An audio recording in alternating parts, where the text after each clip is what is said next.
係啦，我又嚟講古仔啦。今日講嘅主角就係西濠二馬路。關於西濠二馬路嘅故事係由消失咗嘅西濠涌講起。舊陣時廣州城西有條護城河，即係西濠。喺明朝嗰陣時咧，啲水咧就喺呢度咧流入珠江嘅。而到咗清朝咧，河涌兩邊咧就有好多碼頭同埋貨倉，有好多艇仔咧都喺度上落貨嘅。1910年，廣州拆城牆起馬路，成條西濠涌咧就被冚埋做咗暗渠啦。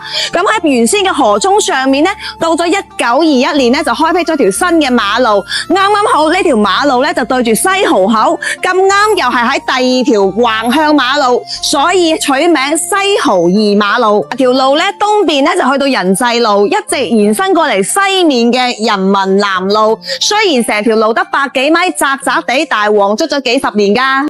上世紀20年代到解放前，西濠二馬路夾喺13行同長堤嘅中間，鋪頭咧多到眼花。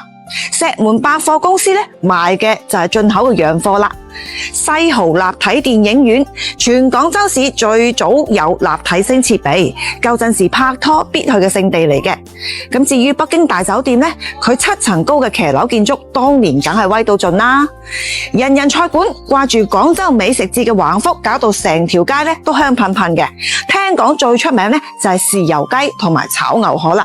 就算到咗80、90年代，西濠二馬路依然係廣州人嘅威水地。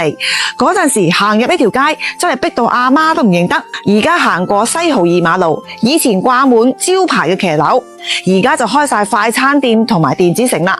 不過平時都有好多遊客過嚟呢度打卡影相嘅。西濠二馬路始足嘅時光博物館、石門百貨玻璃櫃、西濠戲院嘅立體聲同埋人人菜館嘅炒鑊聲，咁呢啲咧通通咧都係收埋喺舊照片嗰度嘅。或者每一個城市都要經歷過咁樣嘅輪迴，舊街淡出，呢啲集體記憶咧就係廣州人最地道嘅老街味啦。